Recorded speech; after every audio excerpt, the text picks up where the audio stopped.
12 নম্বর পরিচ্ছেদ কোনি উপন্যাসের আজকের আলোচনার বিষয়।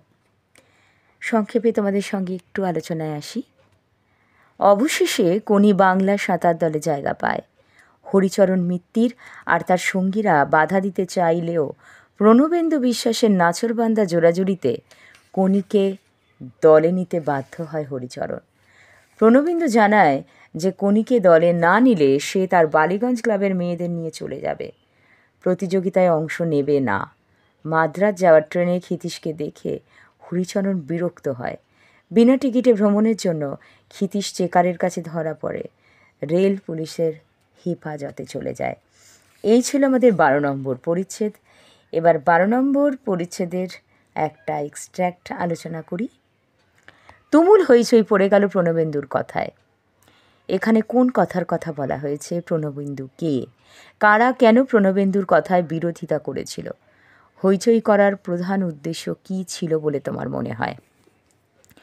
বধূ চাটুর্যেরা যখন অ্যাপোলোর কাউকে বাংলা সাঁতার দলে নেওয়ার বিরোধিতা করছিল, তারা চাইছিল অমার্জনীয় ও অখেলোয়াড়োচিত আচরণের অজুহাত দেখাবে এবং দেখিয়ে অ্যাপোলো ক্লাবটাকে সাসপেন্ড করে দিতে। তখন প্রণবেন্দু প্রস্তাব দেয় যে অ্যাপোলোকে শুধুমাত্র সতর্ক করে ছেড়ে দেওয়া হয়ে যাক। আর প্রণবেন্দুর এই কথাতেই তুমুল হইচই পড়ে যায়। প্রণবেন্দু বালিগঞ্জ ক্লাবের ট্রেনার, বর্তমানে হিয়ার কোচ, যে কোনিকে বাংলার সাঁতার দলে রাখতে চেয়েছিল। প্রণবেন্দুর মতে বাংলার স্বার্থেই কনকচাপা পালকে বাংলার টিমে রাখা উচিত।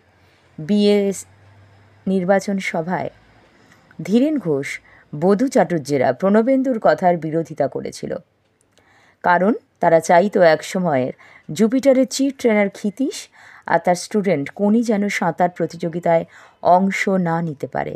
হইচই করার একটাই প্রধান উদ্দেশ্য ছিল প্রণবেন্দু কোনিকে বাংলার সাঁতার দলে নেওয়ার জন্য যে সুপারিশ করেছে তা নাকচ করে দেওয়া। আর এই কারণে ধীরেন ঘোষ এবার স্টেট চ্যাম্পিয়নশিপে কোনির খারাপ পারফরমেন্সের কথা তুলে আনে। আসলে কোনিকে এখানে অখেলোয়াড়োচিতভাবে হারানো হয়েছিল। আমাদের আলোচনার বিষয় আজ এ পর্যন্তই।